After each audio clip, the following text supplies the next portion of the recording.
No more games. I'm Jason Horton. I'm Rebecca Lieb. And this is Ghost Town.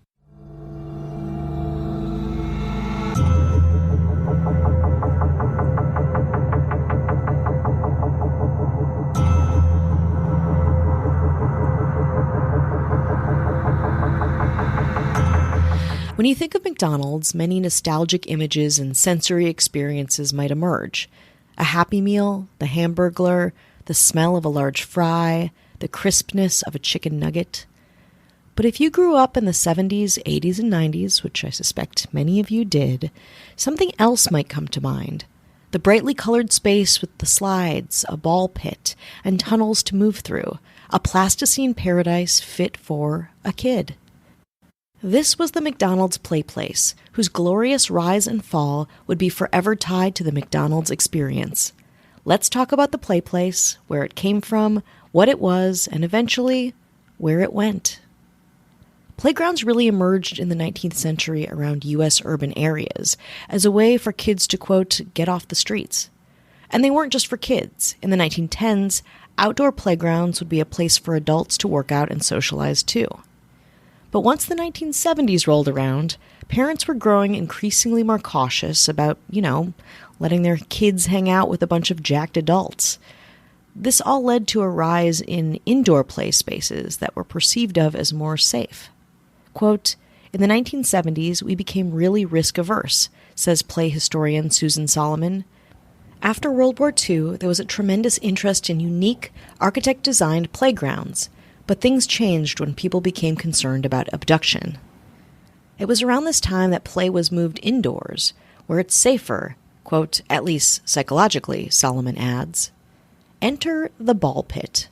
Jeremy Saucier, editor of the American Journal of Play, says, quote, the ball pit came out of different forces colliding in the 70s, he says, including both safety concerns and designers taking an interest in creating different kinds of playscapes. And of course, the burgeoning market of fast food restaurants wanted to capitalize on both parental fear and opportunity. So McDonald's, on the forefront of color theory, food science, and advertising, created McDonaldland, a technicolored plastic wonderland for kids to play, eat, and socialize, all under the roof of a local McDonald's restaurant. In 1971, McDonaldland and its ambitious marketing campaign introduced the U.S.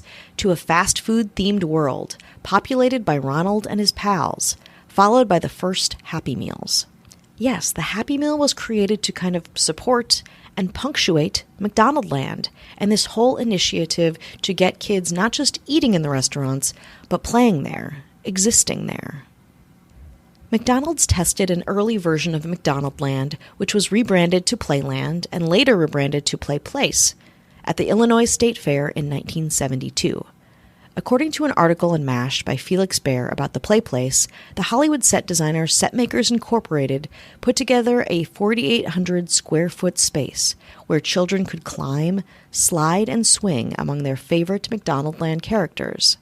Whimsical touches included a smiling apple pie tree, a Filet-O-Fish fountain, and the singing wastebaskets with signs reminding visitors to, quote, feed them. According to MASH, the McDonald's Play Place spent 10 days at the fair and got an estimated 350,000 young visitors. Even more, the equipment passed all safety tests and was cleared for use at restaurants. The Play Place was a hit, but it was also a risky move for the fast food chain, both financially, in terms of safety, and just a general gamble.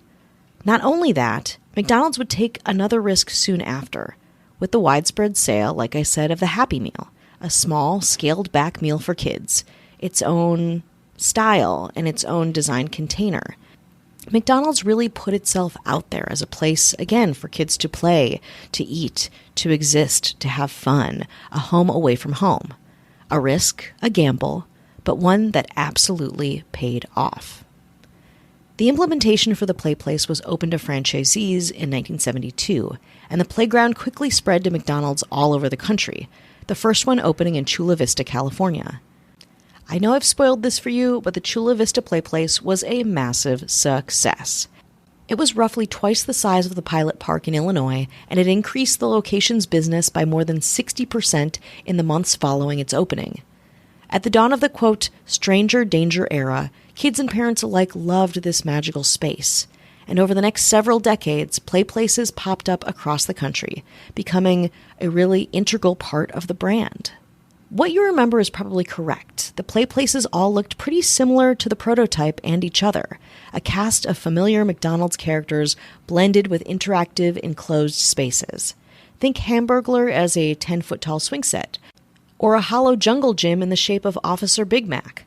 And Ronald McDonald naturally presided over the scene as, quote, the undisputed clown prince of this mythical domain, as Illinois Parks and Recreation said of a prototype from the playground in 1972. In 1976, the world's largest McDonald's playplace at the world's largest entertainment McDonald's in Orlando, Florida, opened, and it was a massive center with a huge arcade, incredible games, sports, recreation for everyone to enjoy. The culmination, one would say, of the playplace experience. By 1987, ball pits became a non-negotiable part of the playplace's identity, a safe space for kids to play while their parents looked on, of course, buying McDonald's products for themselves and their children while they did that.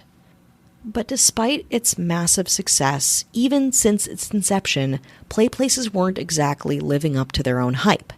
McDonald's was keeping stories of second-degree burns, infectious bacteria, and injuries under wraps, not to mention America's growing obsession with, quote, health, a restaurant being constantly challenged by a super-size-me world of buyers. More after the break. Hi, hello. Hello. How are you? Hello. How are you doing? Hi. Oh. Wow, I'm a ghost. I'm a mid-century dandy. Well, we want to say hello to anyone who's listening, supporting us, spreading the good word of Ghost Town. We thank you. Hello. We thank you so much. Mm-hmm. Deep down inside. Deep in our darkest of hearts. And speaking of the light in a world of darkness, the Ghost Town government. Yeah, speak of them. I will. They're just brightening up my day and night. Oh, hello. I was like, don't turn the lights on. Wow. I'm not wearing clothes. But they're doing it. Okay. They're doing it. We got some mayors. And they're bringing back some classic food choices. The world was like, no. And they're like, yup. Showing up to the party with an Arch Deluxe. Oh, shit. That didn't do well at all. The Arch No, Deluxe. you can listen to our episode about it. With like it was like a leaner beef. Was that the Arch Deluxe? The leaner beef? It was like an adult burger. It was an adult burger. And it was just like, just give us the regular slop. Yeah, adults eat this burger. Yeah. I promise you. Well, bringing it back, making it all adult, Marissa Rothermel. Hello. Not to be outdone, walking in with a Mickey D's salad cup. Remember the cups? It was like salad spinner? Yeah, I know. Yeah. Yes, because one of my birthday, my brother worked at McDonald's, and one of my birthdays in college, he filled our college fridge with salad spinners.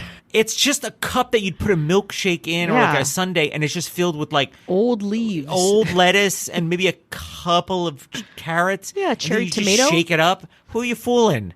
Who are you fooling, Emma Hopkins? Hello.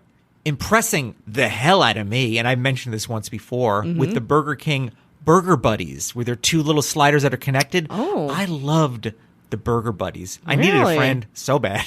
Oh, you got two. And I had two, or 6 or 8 or 10. And you eat them. And I ate them all. And I would like to thank Casey Weber for that one. Hello.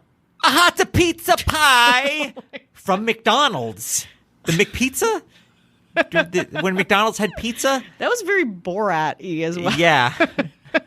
That wasn't Italian?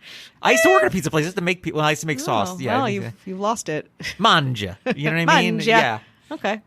Well, coming on with a hot pizza pie. My wife, Kelly Meehan. It's not my wife. It's not comma, your wife. Yeah, separate yes, thought. Yes. This is going to be really impressive.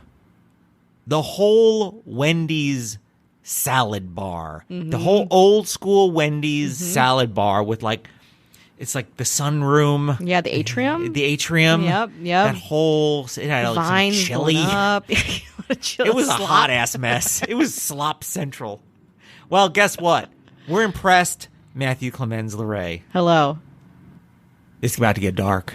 And this is something that I had, and I actually did have it, I believe, when I was might have been in Prague. This is when it was out. It was the Whopper, the Black Whopper. Yes. The bun was black, I think. Yeah. And it was I tasted like whatever A it tasted Whopper, like. It right? tasted like a Whopper, but it was gothic. And it was in Prague, so it was very It's gothic. fucking metal. And that is courtesy of Kat Joselle. Hello. This is really just a playlist of episodes that we've done about fast food. Yeah, okay, yeah, we have Yeah. just going through It's not to advertise during the break, but just some of my favorites. Somebody's like, I would like to draw my own line in the sand. Oh. In this one, coming on in with the hot sides hot and the cool sides cool, baby, with McDonald's McDLT. ooh, DLT. Yeah. One side is hot and the other side is crispy, ice cold. No, meanwhile, it's both slop on both sides, and it's in styrofoam. Double slop. It is double slop. It is bad for the environment. It's bad for your insides. It's bad for the outside. Wow. But you know what? Who doesn't care? Who? Ashley Matson. Hello. She's like, you're going to eat it and you're going to like it. And Yeah. I will. And I do. Our governor, who's just running the game, bringing back breakfast, McDonald's style, back in the late 1970s when you got breakfast at McDonald's, you got a free razor. You got a free shaving razor. Wow. They were like, Yum. here's your pancakes. They were good, but here's your pancakes. Is in styrofoam. And here's a freaking razor. We're McDonald's. Take this razor. And our governor is like, listen, breakfast is the most important meal of the day, and razors is the most important thing you Tool. should not eat by accident, I Yeah, hope. yeah. I hope it doesn't get mixed up Yeah. with your hash browns. It's peanut butter and jelly, razors and pancakes. But you know who can do it? Who? Someone who flies high above us, looks down at people just by accident eating razors. And she's like, with their nothing breakfast. is a problem. Nothing. Everything is possible. Let the rats run. Let Exactly. the rats run like rats in a maze, and just watch them cut themselves and eat. Fucking you and do that. And they get syrup in the I'm wounds. going to do it with fucking elegance and grace. Nothing will stop me. Nothing. That's our governor, Avian Avian Noble. Noble. If you want no ads, no chit chat, bonus episodes, 7 days free, just the good stuff. Head on over to patreon.com/ghosttownpod. We should have a new bonus episode up very soon. Working on it now. You want to get back into it? Let's do it. Since they were first built, play places had problems. And finally, some of these problems were coming to light. In 1986, 4-year-old Dennis Williams was burned badly on his hands as he came down the Rialto, California Play Place slide. Other children also received second-degree burns that day, and Dennis and his playmates were just a few of hundreds of children fallen victim to Playland-related injuries that McDonald's allegedly failed to report in the 1970s and 1980s. The temperature of metal on hot summer days wasn't the only risk at your local play place.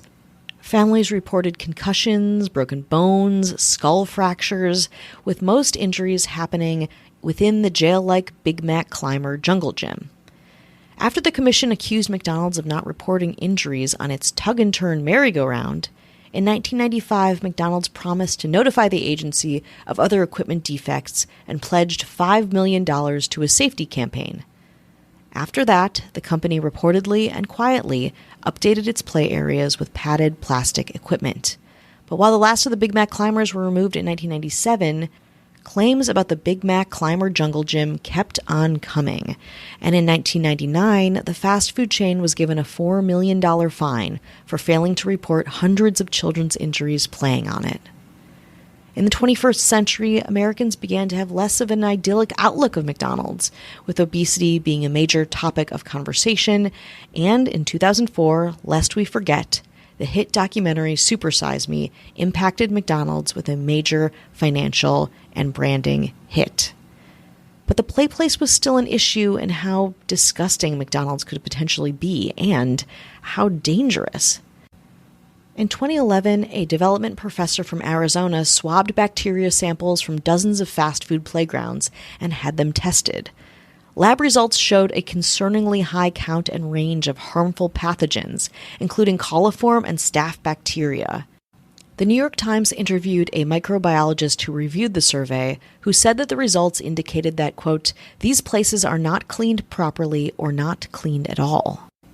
This is likely because play places are classified as, quote, non-food zones, so they're not held to the same cleanliness standards as the rest of the restaurant.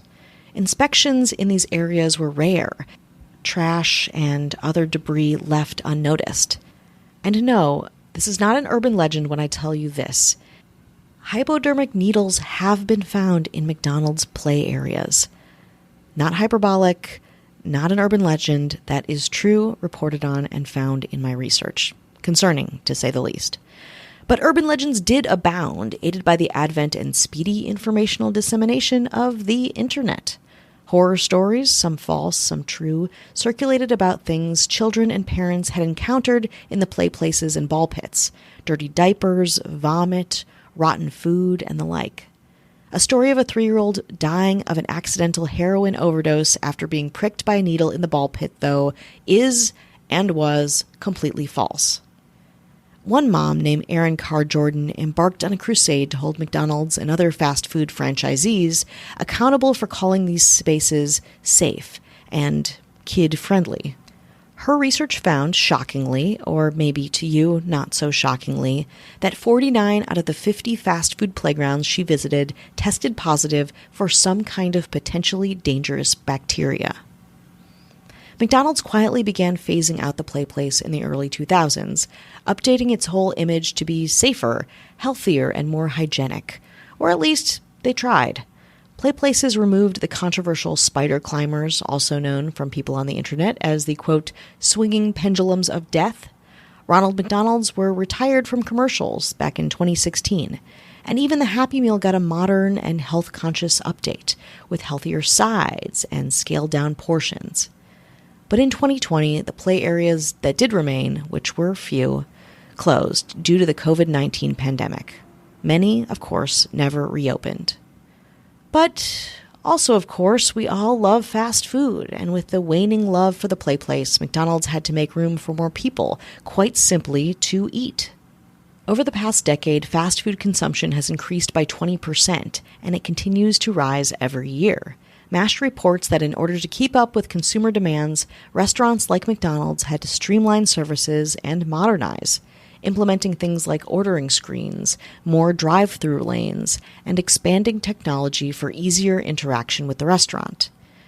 We've talked about fast food restaurants before and the developments, and it all sounds a bit dystopic.